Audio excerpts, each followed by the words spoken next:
Hello everybody, welcome to 35 of the Magic Castles podcast, a Magic the Gathering podcast. I am Tom, aka Irvine with an X, and this is Adam, aka Adam GCB with a GC and a B. How are you, Adam? I'm just fighting my cardigan, sorry. I'm alright. It's alright, we're not good. Recording. Take time. That's fine. How are you? I'm good. Tired, thirsty, hungry. Yeah, feeling alright there. I'm still worn out from the weekend, but we'll get into that. Yeah, it's taken its toll, but it's worth it. But yeah, we'll get into that in a second. Yes, while I'm here, I'm going to say, because I forgot to say it a few times before, like and subscribe, please. Click positive buttons. Give us a thumbs up, give us a comment.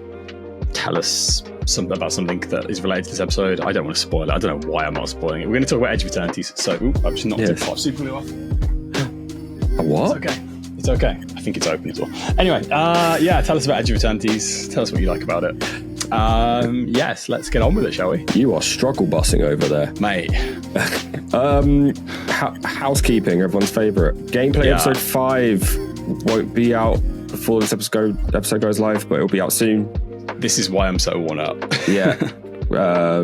We've had to move things around due to events, so that is coming. It is delayed, but it's fine. You're getting it soon, which is awesome.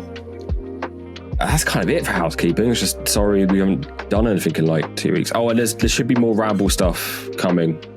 Or ramble off topic. Sorry, we have 2 off topics I think recorded. Yeah, so those are.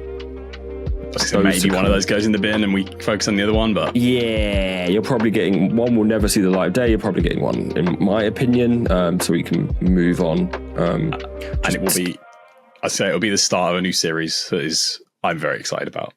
We'll see, but yeah, most likely, very excited about it. Yeah, most likely it'll be a vehicle for Tom to do something and me to chat shit. Cool. Getting on with it. We have an announcement / sponsor / development. Sorry, share my screen. So, no one will sponsor us, so we've decided to sponsor ourselves. Hell yeah.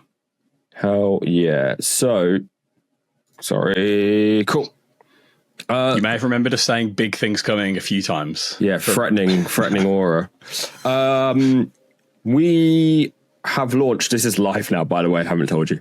This is actually live. So cool. We have launched a merch site, brand thing. It's called KINGMAKER. Effectively, this is your way of supporting the channel going forward. Right now, we are not planning on doing subscriptions or Patreon or anything like that, because as you can tell by the sporadic content flow of the last couple of weeks, we can't guarantee that you're going to get extra content or anything like that. So the way that we sat down, we worked out, hey, we want to make merch. We want to make merch that isn't super like shouting, I'm a nerd, I'm a Magic player. So you'll see that throughout. So if you go to kingmaker-shop.fourthwall.com, I will put a link in the comments below because that is a mouthful to remember. That will take you to our shop. So right now we only have 2 kind of collections, I guess they're called. One is KINGMAKER Essentials. That is our base logo, which you can see that's on my hat right now. Which is spoilers. You're spoiling it from the start. It was a T. It was an Easter egg, if you will. And then we have worked with Def Designs Co. On this really, really cool like skeleton king like playing card design. And then I've whacked that on some stuff. We have crop tops for the girlies, and we have some other cool things as well. But like the t-shirt's really sick. So this is kind of like our first base t-shirt. So it's really, really cool.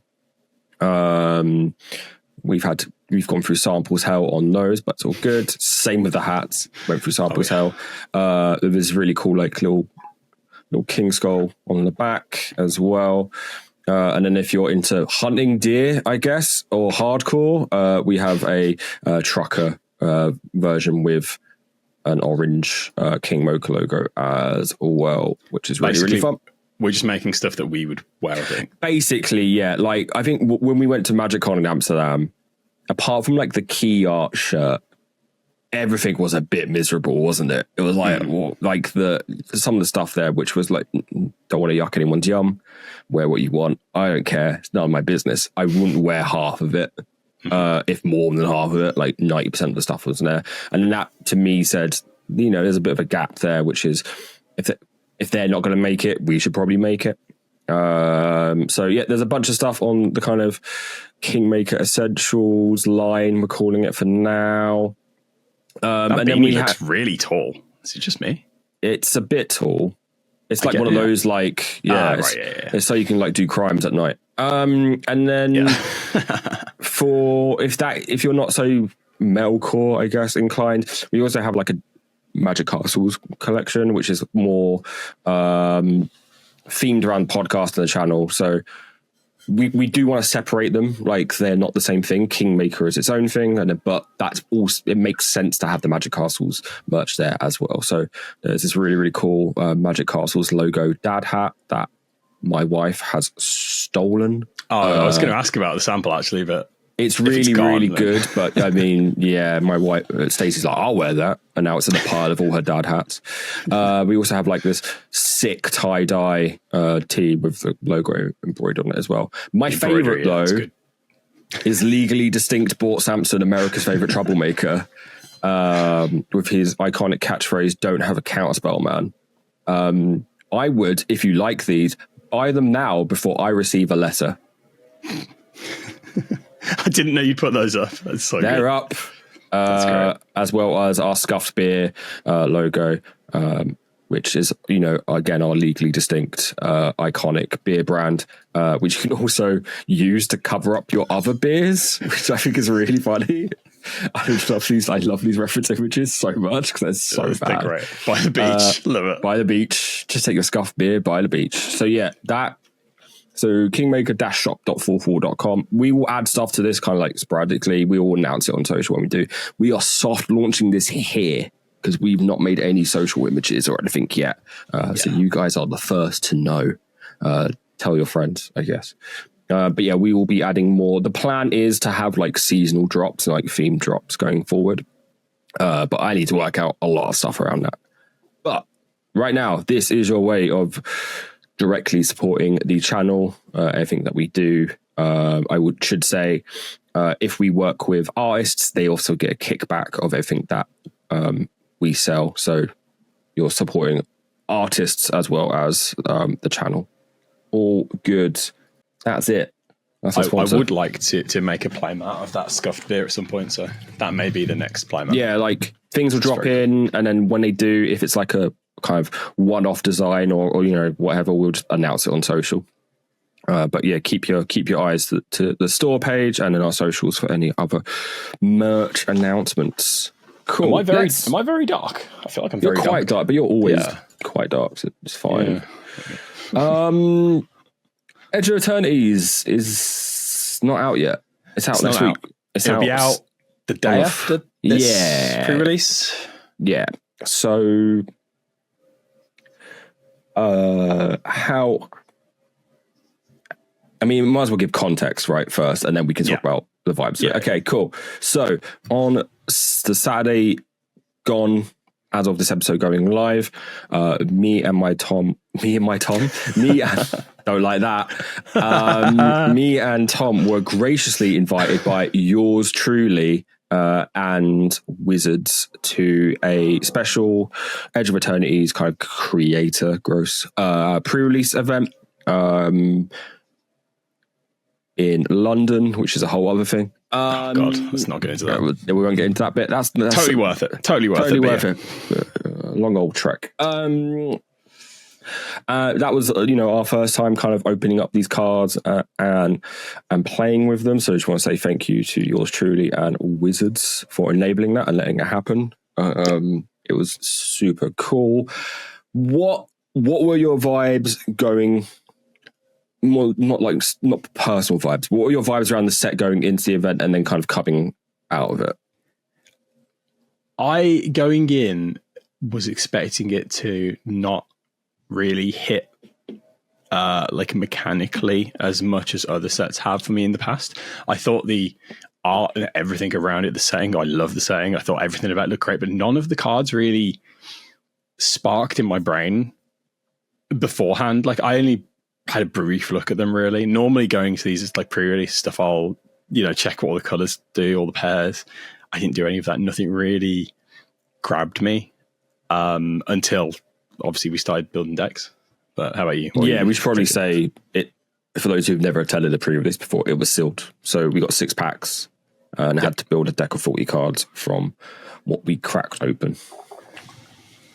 How did you feel about it? I went in not caring about the set at all.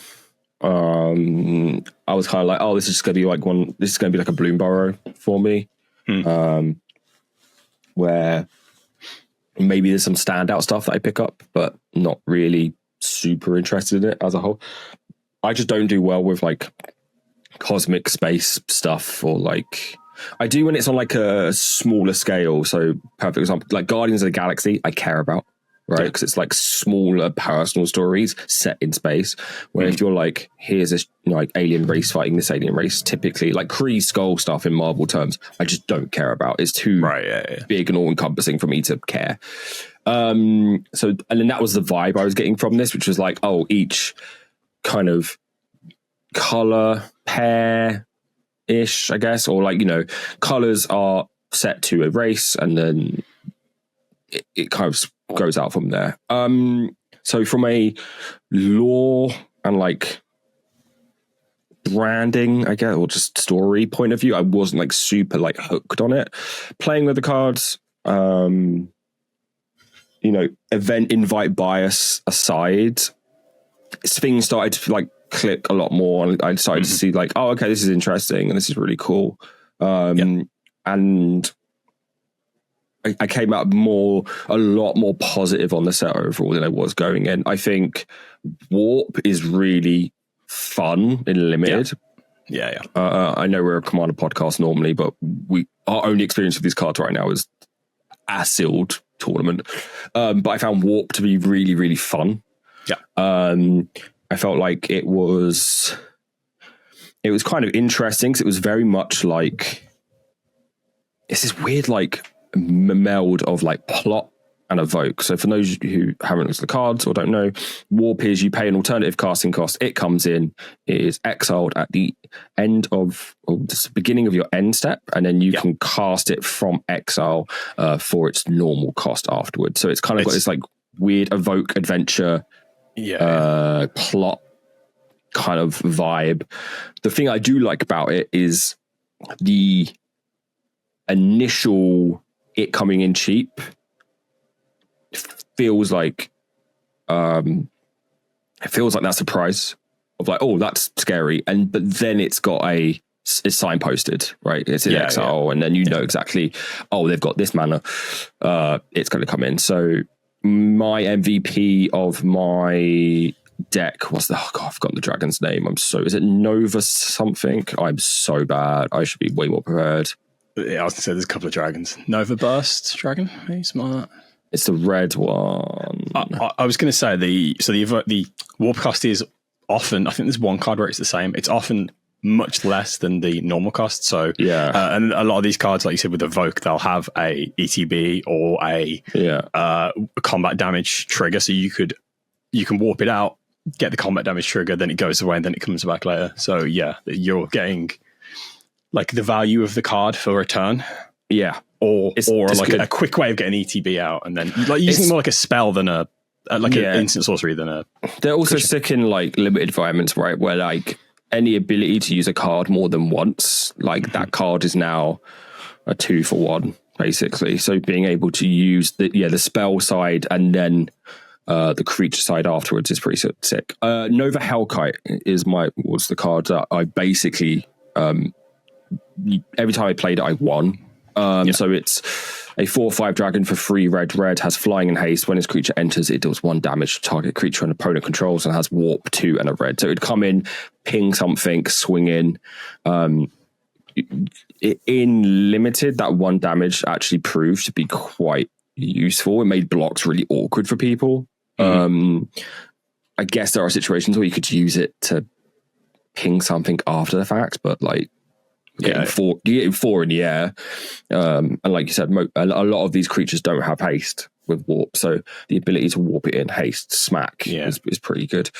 The one warp spell I had in my deck, because I think I only had this one in there, it was Broodguard Elite, which is X green, enters with X 1/1 counters on it, and when it leaves the battlefield, you put its counters on target creature you control, and the warp is X and green, so you can play it out early, throw those counters on something you've already got, and then later on you can play it for a big X and get a big blocker. So it was good. But yeah, warp seemed really good. Void was also like actually quite impressive. Like it always paid off. So Void is, we just find a card that has it on. Oh my god, I'm so bad at this. I'm so sorry. I'm tired, leave me alone. It's mainly in black. Void, right? So it's at the beginning of your end step, sacrifice. Oh well, no, it's not even that. It's basically something will happen if a permanent left the battlefield this turn, or a spell was warped this turn. Yeah.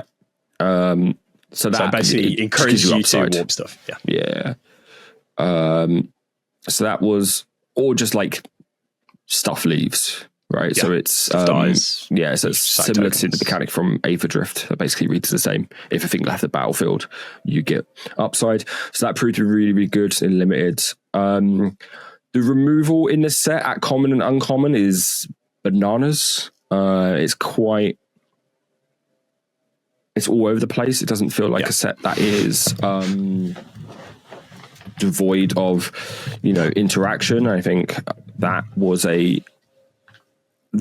is going to be the inflection point in a lot of kind of sealed and draft environments where who is actually taking the correct removal, because there's a lot of removal that is bad. So just want to keep an eye out for. I will say, and again, only a very, very short experience in our very select limited pool. Spacecraft underperformed. This wasn't a format that you could come in and play like a 4-mana or 3-mana, 4-mana, 5-mana do nothing can pass turn. It definitely felt like the decks that were mid-rangey, proactive, dealing with threats whilst securing their own board state were the ones that were, doing well. So there's a couple of spacecraft that like do stuff, and then the upside of they become a creature is great. So there's like a red one that does like damage, so you can bolt something, and that's there's like the one I was running. And there's a blue one that can like bounce two things, which is absurd. Yeah, that was and then you can kind of control out and then make it a flyer. But the others, like I didn't see. Like I had one, I was like, oh, I'll just play that, and then literally as I was filling my numbers, I was like, why am I playing this? It's it's like 3 mana, does nothing, and then I'm dead on turn 4, turn 5. So. Yeah, that Edge of Eternities, I think, you got an ice cream truck like right next to you. That's I was hoping it wasn't going to be picked up. That's so loud. No, Edge of Eternities as a whole, big fan of. Art is insane in this set. I think that's the other call out. Like I hadn't really looked at the art too deep, because again, it's just thematically not my thing. But seeing it in person, everything pops. Everything looks great. I think the other nice thing is, every alien race has a clear, obviously they have color identity because it's magic, but they have like a clear color palette. So as you're looking through, you'll see every color just visually matches up, which is really nice. What colors did you play? So I opened up my packs and I looked at a pile in despair. And the only thing I could think of was I was in a really uncomfortable seat and my table was too far away from me. And I was just like, And then I went Jund. So I was basically just looked at what is the most proactive stuff in red and black, what's going to get me to slamming big kind of green haymakers and this Nova Hellkite. There was no way that I wasn't playing that dragon, so I was always going to be red something. And the blue cards were just it's confusing, and I just couldn't be bothered. So and my white was really weak. as a whole. My green was fine. My red was definitely my strongest color. Black was a good support color. But yeah, like I felt, and then green has, so I didn't actually play anything that made a lander token. I played like this, I think I had two of them. This like 1 mana guy that you can tap another permanent to make a mana color.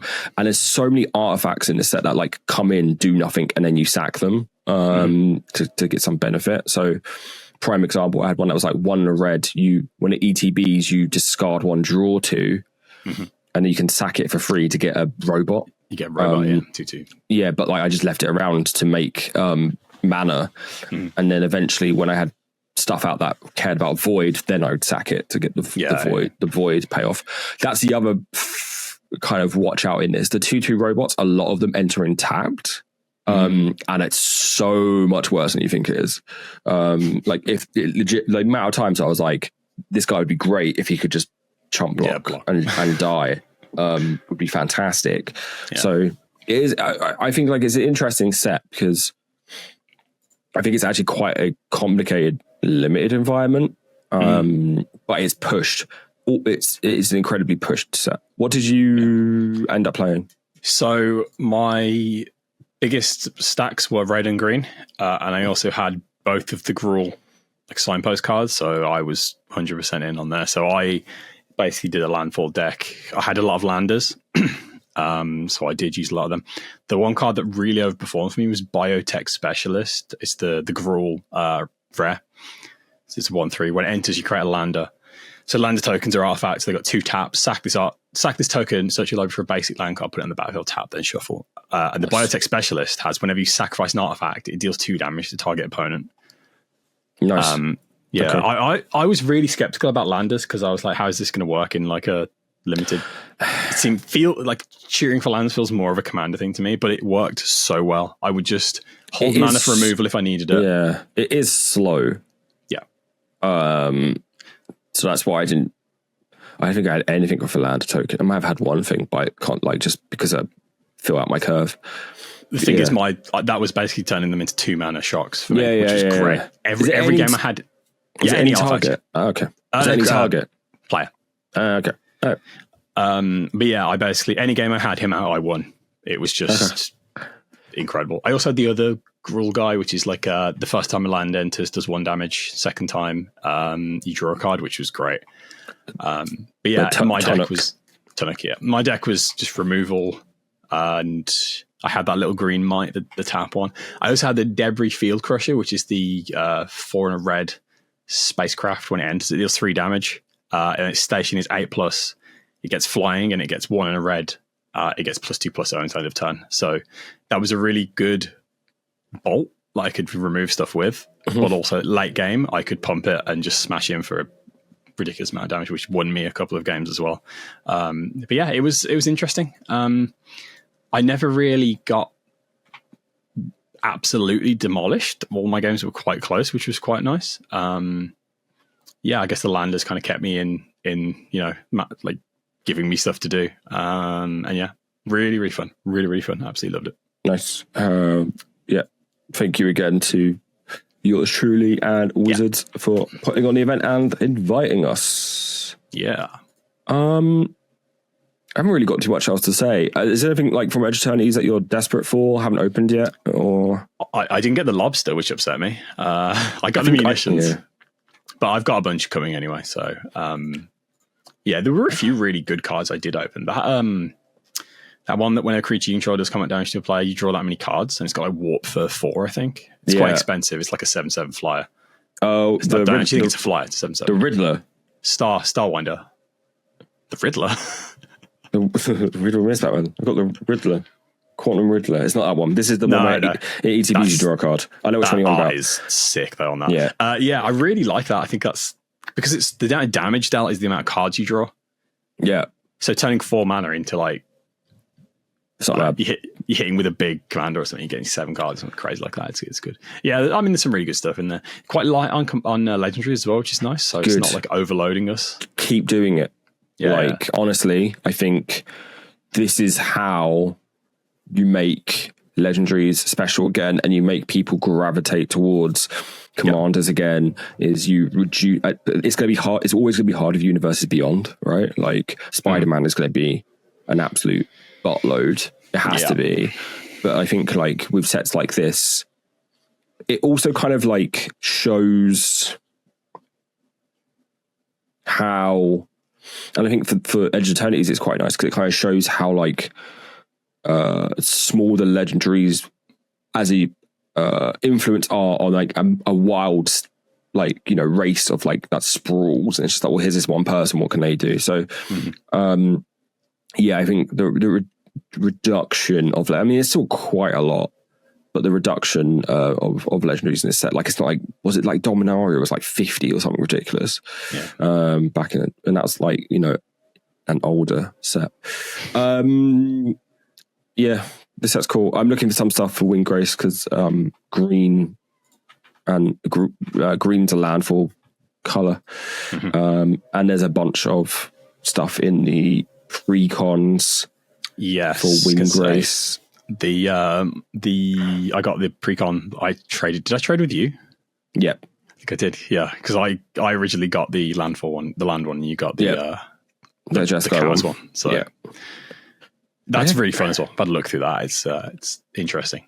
Yeah, I don't think there's I legitimately don't think there's anything in the Jeskai one that I'm interested in. There might be a couple like artifacts things, but it's mainly charge counters, so I'm not too interested. My favorite. Cool. While we're here, we should move over to the Sicko Zone Hall of Fame.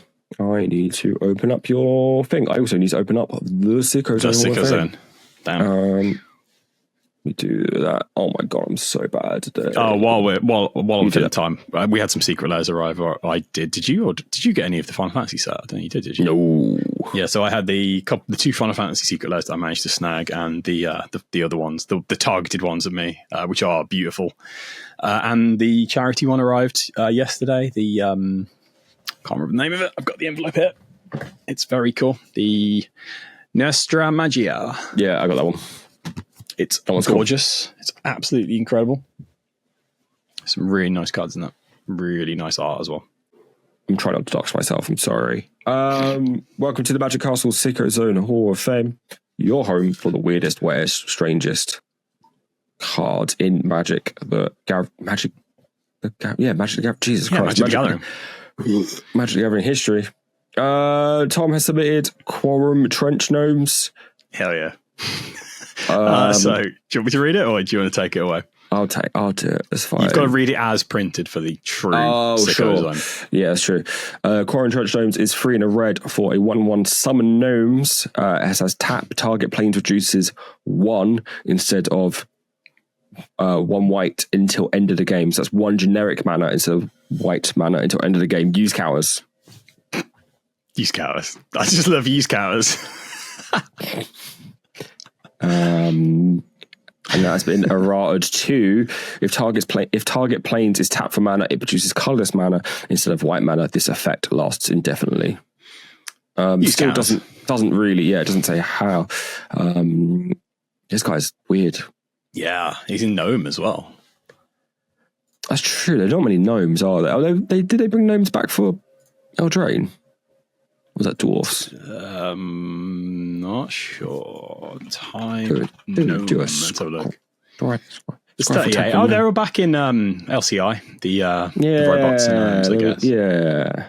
This is a physical flesh and blood gnome, though. This is very strange. Right. It was just the use counters bit that really got me. Use counters is quite funny, just as a way of marking it, because it doesn't say anything on the right one. So like this effect lasts indefinitely is quite hard to track. They should have left use counters back on. I think they should use something like a chart.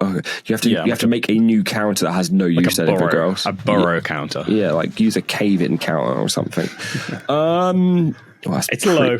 It's low. I don't think it's as low as you think it is. I didn't know I was up until this morning. It seems to be a recurring theme, actually. We keep last minute getting these. Although I will say I've got another one. I found 2. So I don't think it's as low as you think it is. You reckon? Yeah. You know what? As well, I cheated at first. I googled weirdest MTG cards. I found a list of 50. It was half Infinity cards, which is like whatever. Like a quarter cards we've already got, and the other quarter were just good cards, like Sundial of the Infinite. Like, how is that a weird card? Yeah, Come on. They don't know what they're talking about.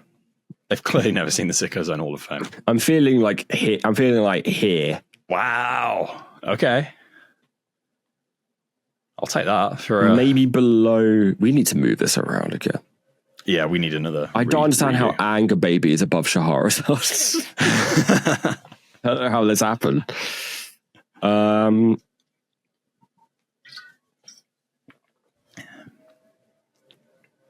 Maybe it's above Animate War. You think? Shahrazad. Yeah, Shahrazad is weirder. It's Shahrazad. You play a separate game of Magic the Gathering. I don't understand why it's so low. Yeah, Shahrazad needs to be up there. Yeah. But in that case, I think maybe, is this higher than...